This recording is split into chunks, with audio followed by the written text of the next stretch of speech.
दर्शक बंधु नमस्कार मु आपन को आमरे चैनल रे स्वागत जनाऊँ। आशा करूँ आपण बहुत भलरे थे आउ सुख शांति रे थे। आज रे वीडियो रे आपन को कहबा जाऊँ गोटे उपाय जो उपाय को करने द्वारा आपण आपन स्वामी बा स्त्री मध्य प्रेमिका प्रेमिक मध्य जो भल पाइबा से भल पाइबा मजबूत केमती हम दृढ़ केमती चिर अदिन पाई रहिबो। तो ये वीडियो रे मैं कही तो आपण निश्चिंत वीडियो को शेष पर्यंत देखंतु आउ तापर ये उपायटे करंतु आपण निश्चिंत सफलता पाइबे। आउ गोटे कथा कहबाक चाहूँ दर्शक बंधु आपण यदि आमर ये चैनल को सब्सक्राइब करना तो आपण जल्दी सब्सक्राइब कर दियंतु आउ पाखे थिबा बेल आइकन ऊपर क्लिक करकिना ऑल कर दियंतु।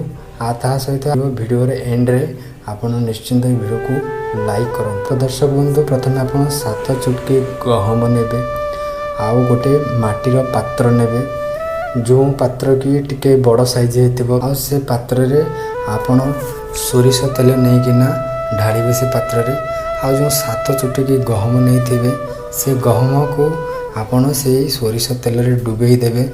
तो डुबेई साला परे आपण जो पात्र रे सोरिष तेल रखिकी 7 चुटकी गहम को डुबेई रखिथिबे ना तो से पात्रटी को आपण हाथ रे आपन पापुली ऊपर रखिबे।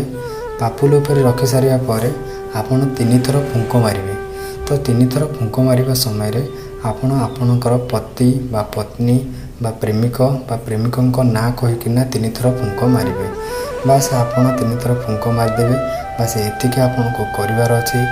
तो यही उपायटी करंतु निश्चिंत आपणकर स्वामी स्त्री भितरे बा प्रेमिका प्रेमिक भितरे जो भल पाए थिबो से भल पाएटा चिर दिन पाइके आपणकर भल पाइबा मजबूत होइके रहबो कौन सी प्रॉब्लम होबो नाही। तो आपण निश्चिंत ये उपायटी करंतु आपण निश्चिंत आपणकर जीवन रे निश्चिंत आपण सफलता पाइबे। तो दर्शक बंधु आज वीडियो रे एतिकी नेक्स्ट नुआ वीडियो रे आपण सहित देखा हबो। से पर्यंत मु आपन को विदाय नउछि। धन्यवाद। आपण हमर वीडियो को